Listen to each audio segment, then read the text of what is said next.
Hey everybody, I'm Rick. Welcome to Talking Habs, and in this video, I'm going to review that fantastic game last night between the Montreal Canadiens and the Toronto Maple Leafs. Man, the Habs were great last night. Did anybody see that? They were great last night. They really were. But they were really great last night. They really were, and I'm going to tell you all about it in this video. I'm going to do my review of this game. I've got all the info behind me and my thoughts on the game and 3 stars, all that kind of stuff. And that's right here at Talking Habs. So if you are new to this channel and you're a Habs fan like I am and you want to see more of these kind of videos, please subscribe, ring that notifications bell. That's down there, and that'll get you notified and your daily fix of Blue Blanc Rouge right here at Talking Habs. And listen, I can go on forever on that, and maybe it'd be more interesting than this game last night.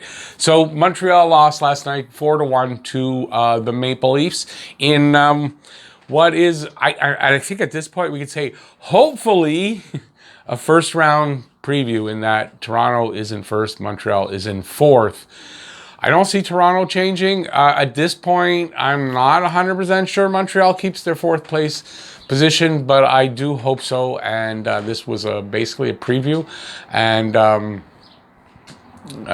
wow, great, a preview. And they did so well. So I'm going to tell you all about it. First period. First period starts out with a penalty. Tripping penalty to, I think, to Foley.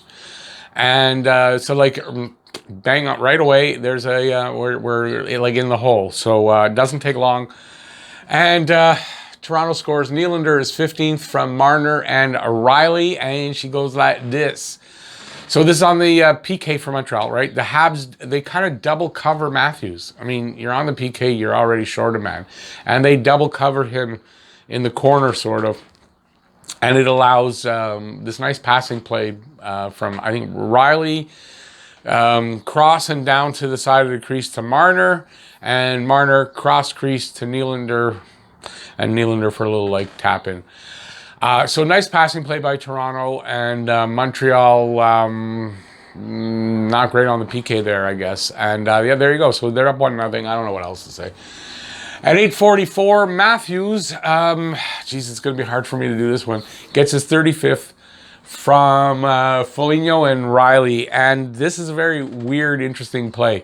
So I think it's Foligno kind of, I don't know, he throws a puck into this, I don't know, maybe he was passing it to somebody, but Suzuki literally like kicks it. I don't know how else to put it. Lifts his foot up. You can't see that on the camera. You don't want to see my white pasty leg anyway. And he kind of kicks the puck. The puck bounces. And here comes Matthews skating in, knocks the puck down. And I think without looking, because to me, he didn't even look at the net. And he just sort of, like he was looking at, not at Suzuki, but you know, one of those things where you do something, you look at a guy, you just do whatever it is, and you keep looking at him. That's kind of what he did. He knocks the puck down and just sweeps it across into the net. And I don't think he moved his head. Anyway, disgusting. Disgusting, that's what I say. Anyway, like, look, it is what it is. So they're up 2-0 and quickly falling apart. Going into the game, I was saying, like, at least hopefully it'll be close till the end so we can be excited all the way through. Didn't work out that way.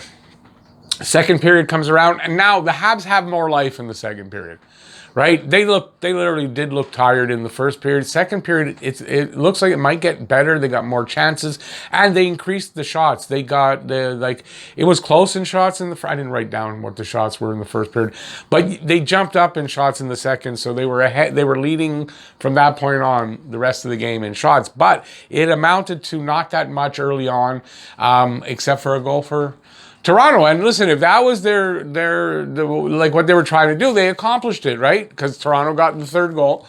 Muzzin gets his 3rd from Spezza and Thornton, and a Muzzin point shot. And this one goes off of Merrill's stick and deflects down and past Allen. And I know in the live stream when I was doing it last night, someone was saying how a horrible play by Merrill, and I was kind of defending Merrill.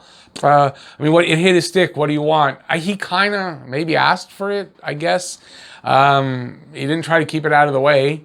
He didn't keep the stick down on the ice. And he kind of waggled it at the puck. So I don't know if he was trying to deflect it somewhere. It wasn't a good move on Merrill's part. So it's 3-0. And literally on these 3 goals, can't really blame Allen on not one of them. So not Allen's fault here. So like I said, the Habs have life, and we see the value of a puck-moving defenseman on this next play, or on the goal, and that is Petrie, who with Gustafsson out, basically it's Petrie and Romanov are the only 2 that can move the puck as far as that kind of play, right? So Petrie, he finds a streaking Nick Suzuki at the Montreal blue line, just racing up the left side. He catches him with a nice pass, and Suzuki races all the way in, cuts in at the circle, and just snipes one. Onto the short side. I don't know if it was over his blocker. To me, it looked like it went into the top corner, but I think something like that. I think actually near the top corner, banged in off the post and then in, is what I remember now. So value of a puck-moving defenseman in that Petrie was able to get the puck, look up, see Suzuki, recognize, and get the puck there. We don't have enough of that. That's a big problem for Montreal. It's going to continue to be a problem until we get puck-moving defensemen. So it's 3-1. Can they come back? The way they're playing, not really. And it's what turns out. I mean, I didn't see it happening at that point, 3-1. But, you know, a full period left to go. And you got to have hope. And get your hopes crushed after, right? Because that's, if you don't have hope, your hopes can't get crushed. So, you know, you're going to have your hopes crushed. So you got to have your hopes up. So that's what happened. Third period, the only scoring was, and it was kind of boring, I felt, anyway. Now, I wasn't, at that point, we were kind of fed up, and we were in the chat just talking, and I wasn't concentrating too much, but Brooks gets his third goal from Spezza and Hall, and that one goes like this, and this is Allen's fault. Without a doubt, can only blame Allen here. So for me, I've seen how many goals go in against Allen in how many games. This is one of the few you can literally just say that's his fault. So Allen, Hall rings the puck around. Allen goes behind the net to stop it, and he fans on that. He doesn't stop the puck. Puck gets past him to Spezza. As he's scrambling to try to get back in front of the net, Spezza has it out to Brooks, who has literally a wide open net, and he puts it in, and that's it. So the one goal against Allen, that's it. The other 3, no. So this is not Allen's fault. And besides, it's almost like if, say, 3 of those goals were Allen's fault, is it his fault that they lost when you score 1 goal? Not really. So can't blame Allen here. No way. Allen stopped 25 of 29 for an .862 save percentage. He was left out to dry on a couple of those goals, and it's not his fault. Campbell, 32 of 33 for a .970. Shots on goal, 33 for Montreal, 29 for Toronto. So they outshot Toronto. And here's the surprise. Face-off wins. Face-off percentage, right? 34 for Toronto, 66 for Montreal. They had a great game on the face-offs. Did not translate on the ice at all into any success. Power plays, 1 for 3 for Toronto, 0 for 2 for Montreal. Surprise, surprise, Montreal did not score a power play goal. Now, well, I'll talk about it after. Excuse me. Hits, 24 for Toronto, 29 for Montreal. Habs stars of the game. So for me, no one stood out for me. And it's true, no one really stood out for me. The only guy I put there, question mark, Anderson, because Anderson gave his typical Galley-like performance where never say die, always determined, work hard, play a physical game. I mean, he did that. So I got to put Anderson up there. You want to put Suzuki, Petrie for the one play, that's it. I mean, the rest of the game, I don't know. Stinker of the game. I put stinker because it's one thing, and I think it's a big thing, and I'm not being sarcastic when I say there is the fatigue factor. They've played 8 games in their last 14 days, and they're going to play another 8 games in their next 14 days. It's a brutal schedule. We knew this was coming. And do they get through it and stay in playoffs? I don't know. And then if you contrast that to the Leafs, they played their last game Saturday, so they were rested. You can say, well, Montreal played Saturday and Monday, so only one extra game, but they've had this really tough schedule going over the last couple of weeks that the other teams haven't had. It's because of them being off for COVID, and this is what happens. So it's catching up to them. Games remaining with the other teams. One game left with Winnipeg. That is tomorrow night. Saturday, they have a game against Ottawa. They'll have one more after that. They've got the 2 games against Edmonton. That's the last 2 games of the season. And remember, if you're saying in advance, both 5 o'clock start. 5 o'clock and 5:30 starts, so really early weekday starts. Last 2 games of the season. And they've got still 3 games remaining against the Leafs. And that's what could be the killer, because if they don't play better than this, like they played today, yeah, I almost bit my tongue again. I did the other video. If they don't play better than this, and they don't win 1 out of those 3, 2, I would like to see. I wanted them to split. I don't know. Do they make the playoffs? They probably do, but they back into it, and it's not a great way to make the playoffs. It doesn't give you a lot of hope going in for their chances against this team that we're... Anyway. So it's a legitimate excuse. Habs are tired. I'm not being sarcastic here. They're tired. It is a brutal schedule. The only caveat is if they make the playoffs, they will have about a week after the season, their last game, before playoffs start. So they have about a week off, time to heal, time to rest. That could be good going into the playoffs, but they got to get there. So there's that.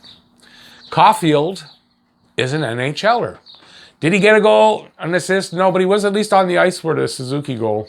Didn't get a point there. But you see an NHLer there. And with that, you know that shot of his is going to connect. It's a matter of how often, really.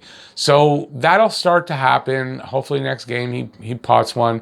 And but you're seeing an NHLer there. And in my opinion, I'm seeing a player that I don't think we'll see the AHL again.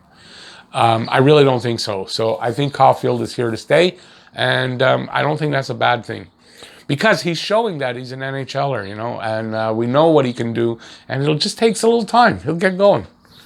I'm not worried about that part. Playoffs are not a lock, as I just said. Playoffs are not a lock, and look how they come out. I get that they're tired, and it's a legitimate excuse, but I mean, kind of lifeless. I put it down here. They seem lifeless. Really missing Gallagher. Gallagher, if anyone was wondering, how does Brendan Gallagher earn that salary that he's getting starting next season? And this is it, where look at the team since he's been out. It's not the same team. Josh Anderson is trying to fill that role, and I believe he will be that type of player, down the road, but he's not able to do it this year alone, and they're missing Galley. So 8 games left in 14 days, so it's still a brutal stretch with 2 back-to-backs, Friday, Saturday, and then next, I think it's Wednesday, Thursday. So this is a really brutal schedule. The only team here that's really not playing well that I think Montreal could beat is tomorrow against the Jets if they continue on their losing streak. Other than that, I'm being honest, they're going to have a tough time to split these 8 games 4-4. That's my opinion.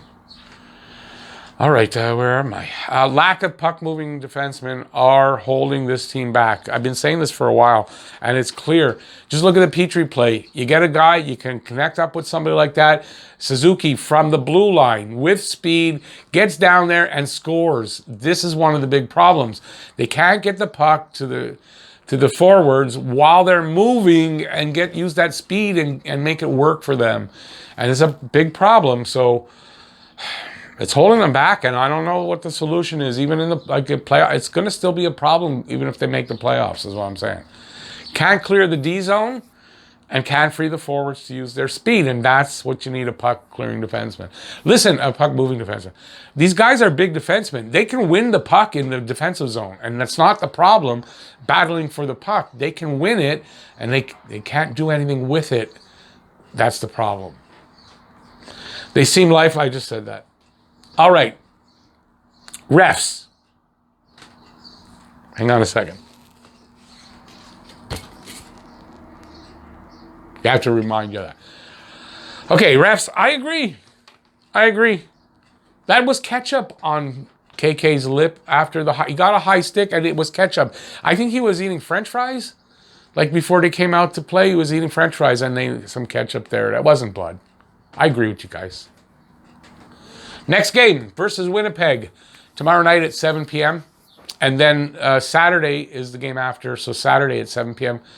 I think Ottawa here in town. Then the next Ottawa game is in Ottawa.